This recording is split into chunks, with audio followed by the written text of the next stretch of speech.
Hello viewers, வாங்க என்னோட fridge டூருக்கு இப்போ பார்க்கலாம். வீவர்ஸ், வெல்கம் டு ஹேமா சமையல் விருந்து. நான் இன்றைக்கி என்னோடய ஃப்ரிட்ஜ் டூர் தான் வீடியோ போட போகிறேன். நான் என் ஃப்ரிட்ஜை எப்படி யூஸ் பண்ணுறேன்னு இந்த வீடியோவில் சொல்ல போகிறேன். வாங்க வீடியோக்குள்ளே போகலாம். ஃபஸ்ட்டு கீழே பார்த்துடலாம். நான் எந்த சமைச்ச உணவுகள் எதையுமே நான் ஃப்ரிட்ஜில் இப்போ ஸ்டோர் பண்ணுறதே கிடையாதுங்க. அப்பப்போ சமைச்சு அப்பப்போ தீர்த்துறது. நான் ஃப்ரிட்ஜை இப்படி தான் இப்போ மெயின்டைன் பண்ணிக்கிட்டு இருக்கேன். ஆஃப்டர் கொரோனாக்கு அப்புறம் பார்த்திங்கன்னா இந்த மேல் போர்ஷனில் உங்களுக்கு கூலிங் நல்லா வரும். அதுக்கு கீழே கொஞ்சமாக வரும், அதுக்கு கீழே கொஞ்சமாக வரும் என்னோடய ஃப்ரிட்ஜோட இது அப்படி. அதனால் நான் அந்த மேல் போர்ஷனில் பார்த்திங்கன்னா சமையலுக்கு என்னெல்லாம் தேவையோ, வெங்காயம், இஞ்சி, பூண்டு, என்னென்ன சைடாக தேவையோ அதெல்லாம் ரெடி பண்ணி 1 வீக்குக்கு தேவையானதை ரெடி பண்ணி வச்சுருப்பேன். அது மாதிரி பார்த்திங்கன்னா இதில் இஞ்சி பூண்டு பேஸ்ட்டு 400 கிராம் இஞ்சி, 400 கிராம் பூண்டு, இது ஃபுல்லாக இஞ்சி பூண்டு பேஸ்ட்டு வச்சுருக்கேன். இதில் பார்த்திங்கன்னா இஞ்சி தோல் சீவி நல்லா பொடியாக கட் பண்ணி இஞ்சி வச்சுருக்கேன். நம்ம நிறைய இஞ்சி பொடியாக நறுக்கி யூஸ் பண்ணுவோம் இல்லைங்களா சமையலுக்கு, அதுக்கெல்லாம் அதுலேருந்தே நான் எடுத்துக்கிறதுக்காக அதை நான் வச்சுருக்கேன்.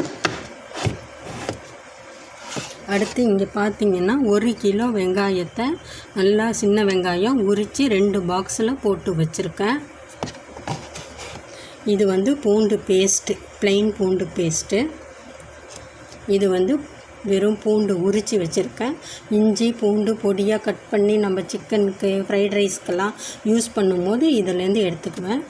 இது புளி திக்காக கரைச்சி அதை பேஸ்ட்டு எடுத்து இதில் வச்சுருக்கேன். இது எதுக்கு யூஸ் ஆகும்னா கோழி குழம்பு, நண்டு குழம்பு, இதுக்கெல்லாம் இப்போ சாம்பார், இதுக்கெல்லாம் நம்ம கம்மியாக இந்த வெண்டைக்காய் மண்டி, பரங்கிக்காய் மண்டி, இதுக்கெல்லாம் நம்ம கொஞ்சம் கொஞ்சமாக புளி ஊற்றுவோம் இல்லைங்களா, அதுக்கெல்லாம் அப்பப்போ கரைச்சிட்ருக்காமல் நான் இதிலேருந்து எடுத்து ஊற்றிப்பேன். அதான் இதில் பால் அசம்பிள் பண்ணி வச்சுருக்கேன். காய்கறி பார்த்திங்கன்னா நாங்கள் பர்டிகுலர் காய்கறி தான் எப்போவுமே வாங்குவோம். அதுபடி பார்த்தாக்கா நான் இந்த ட்ரேயில் வெண்டைக்காயும், பீட்ரூட்டு, லெமன் வச்சுருக்கேன். இந்த ட்ரேயில் அவரைக்காயும், கேரட் வச்சுருக்கேன். இதில் பீன்ஸு, முள்ளங்கி வச்சுருக்கேன். பார்த்திங்கன்னா இதில் மாவு மட்டும்தான் இந்த கம்பார்ட்மெண்ட்டில் வைக்க முடியும். அதனால் இட்லி மாவு வச்சுருக்கேன். அடுத்து கீழே வந்தாக்கா தக்காளி, ஒரு ட்ரேயில் தக்காளி வச்சுருக்கேன். இந்த ட்ரேயில் பார்த்திங்கன்னா உருளைக்கிழங்கு, பச்சை மிளகாய், அதுக்கப்புறம் கருணக்கிழங்கு தோல் சீவிட்டு வெட்டி ஒரு பாக்ஸில் வச்சுருக்கேன். இதில் பார்த்திங்கன்னா முருங்கைக்காயும் சவுச்சவு வச்சுருக்கேன். முட்டைக்கோஸ் கொஞ்சம் வச்சுருக்கேன். இதெல்லாம் ஒரு கவர் போட்டு இந்த கவர் பண்ணிவிடுவேன். நான் வீடியோக்காக கவரை ரிமூவ் பண்ணியிருக்கேன். அப்புறம்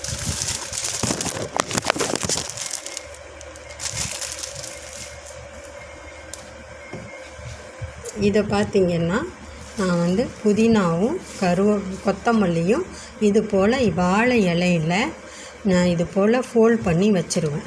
பார்த்திங்கன்னா 1 வாரம் ஆனாலும் 10 நாள் ஆனாலும் இந்த பச்சை கலர் மாறாமல் அப்படியே இருக்கும்.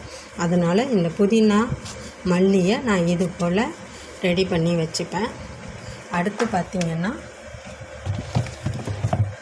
கிறிஸ்பரில் பார்த்திங்கன்னா பெரிய வெங்காயம் இது போல் அழகாக தோல் சீவி நல்லா தொடச்சிட்டு இது போல் வச்சுருக்கேன். அடுத்து பார்த்திங்கன்னா கருவேப்பிலையை இந்த பாக்ஸில் இது போல் போட்டு வச்சுருக்கேன். இந்த பாக்ஸில் பார்த்திங்கன்னா நான் என்ன செய்வேன்னா ஃப்ரூட்ஸும் பெரிய பெரிய காய்கறிகள், சொரக்காய், காலிஃப்ளவர், பரங்கிக்காய், இது போல் இதெல்லாம் அங்கே ட்ரேயில் வைக்க முடியாதது இதில் நான் அசம்பிள் பண்ணி வைப்பேன். வெள்ளரிக்காய், அதுக்கு தான் இந்த ட்ரே வச்சுருக்கேன். இதுதான் இந்த ட்ரேயில் உள்ளது. அடுத்து பார்த்திங்கன்னா டோரில் கீழேருந்து மேலே போகலாம். டோரில் கீழ் பாகத்தில் பார்த்திங்கன்னா கஸ்டர்ட் பவுடர் வச்சுருக்கேன்.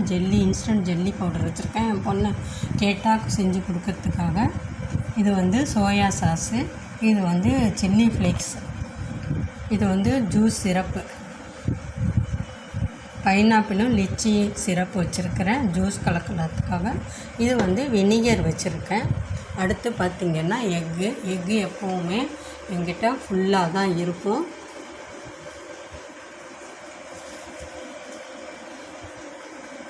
இது பார்த்திங்கன்னா மயோனைஸ் வச்சுருக்கேன். இந்த பாக்ஸில் வந்து ஜாதிக்காய் பவுடர் வச்சுருக்கேன்.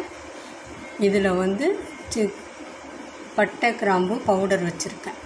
இந்த 3 பாக்ஸும் பார்த்திங்கன்னா ஏலக்காய், பச்சை கற்பூரம், அடுத்து காஞ்ச திராட்சை.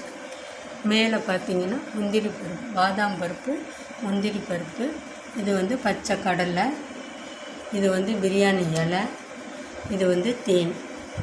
அவ்வளோதான் இங்கே ஃப்ரிட்ஜில் கீழ் கம்பார்ட்மெண்ட்டில் வச்சுருக்கிறது.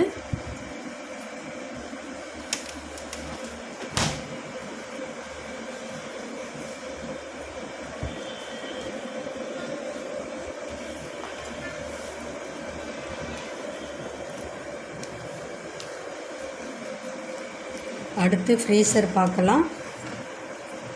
ஃப்ரீசரில் பார்த்திங்கன்னா நிறையா தேங்காய் திருவி ஒரு பெரிய கண்டெய்னரில் வச்சுருக்கேன். 1 வாரத்துக்கு தேவையானது.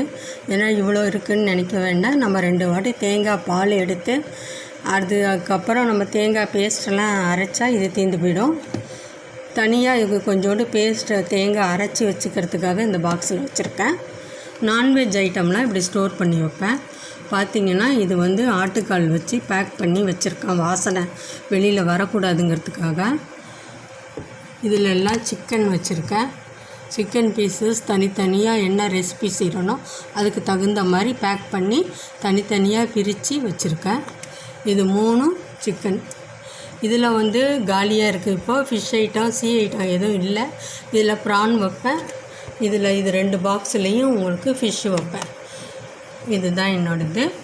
பார்த்திங்கன்னா ஃப்ரிட்ஜு டோரில் பார்த்திங்கன்னா இதில் வந்து மேகி பாக்கெட் வச்சுருக்கேன். அதுக்கு மேலே பார்த்திங்கன்னா 2 பாக்ஸு. இதில் வந்து சாம்பார் பொடி வைக்க போகிறேன். இதில் வந்து கறி குழம்பு மசாலா அரைச்சி வைக்க போகிறேன். இதில் வந்து சோம்பு சீரகம் அஞ்சரை பெட்டியில் கொட்டிட்டு எக்ஸஸாக வச்சுருக்கேன். இவ்வளோ தான் என்னுடைய ஃப்ரிட்ஜில் நான் ஸ்டோர் பண்ணுறது.